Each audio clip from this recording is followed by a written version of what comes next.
Chapter 25. What have I done?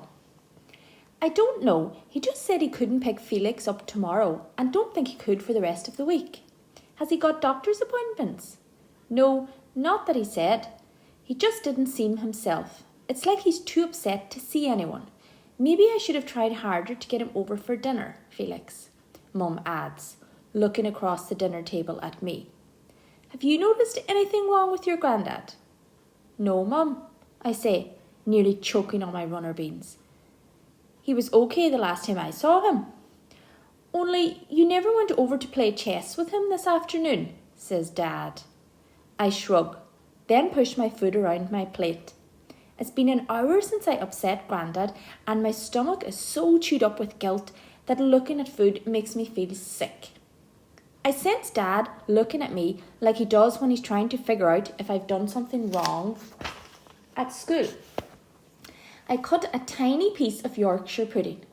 Out of the corner of my eye, I spot Dad slowly putting his knife and fork down. Ah no, here it comes.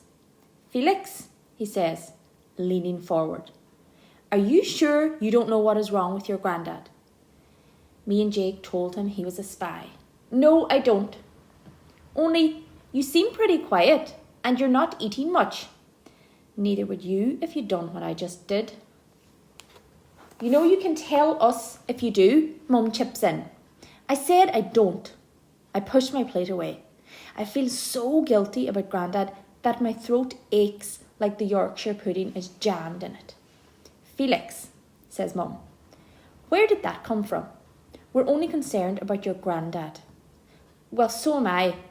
And I said I don't know what's wrong with him. Okay. My chair screeches across the floor as I stand up. That's right, says Dad. Kick off like you always do. Mark. Well, it's true. Felix, says Mum, just sit down. We can't afford to waste food. Yes, says Dad. You can't keep running off when things get tough. Shut up, I shout. Both of you, shut up. Shouldn't you be at work or something? I storm out of the kitchen into the hall. I hate what I did to Grandad and seeing him upset. If Mum and Dad find out, they'll go mad. I swing round the banister and run up the stairs. Dad's feet thud behind me. Leave him, Mark, shouts Mum. I'll take him after he's calmed down. I run across the landing to my bedroom. I wish I'd not listened to Jake. I wish I'd never gone into Grandad's bedroom and looked in the box. Why did I look in the box? I slam my bedroom door behind me. I've shut Mum and Dad out, but I can't shut Grandad's hurt look out of my head. It must be 10 minutes later that the front door clicks open. I walk over to my bedroom window. Dad's striding across the square towards Grandad's house. He didn't get an answer out of me, so he's going to ask him. Grandad's curtains are closed like they always are. I hope that he's gone to bed early, that he won't be able to hear Dad knocking on the door. That way, Dad won't be able to talk to him until tomorrow, and by then, everyone might have calmed down. Maybe I could do something really good at school. Try to concentrate and come top in a maths test, or read a really long passage out loud in English. But I have more chance of scoring the winning goal for Bristol Rovers at Wembley than doing any of that. Dad pushes Grandad's gate open and walks up the garden path. I pick up my binoculars and watch Dad knock on Grandad's front door. Please don't answer. Please let the TV be up too loud. Dad steps back onto the grass and looks up at Grandad's bedroom window. Yes, he's in bed. We can all go to bed. And when we wake up in the morning, this day will be a dream. Have never happened. Grandad's sitting room curtains twitch. It's the wind. It's Samson trying to catch a fly. The curtains close. Dad steps onto the garden path as the front door slowly opens.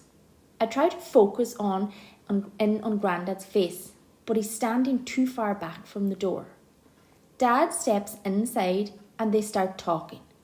My phone buzzes on the table. I glance across. Jake's name flashes up on my screen. Why's your dad gone over there? I look across at Jake's house. All the windows are lit up except for the one in his room. I pick up my binoculars and see him looking through his right back at me. I message him. Jake, don't you ever just watch TV? Not when there's a spy in our square. He's not a spy. Didn't you see how upset he was?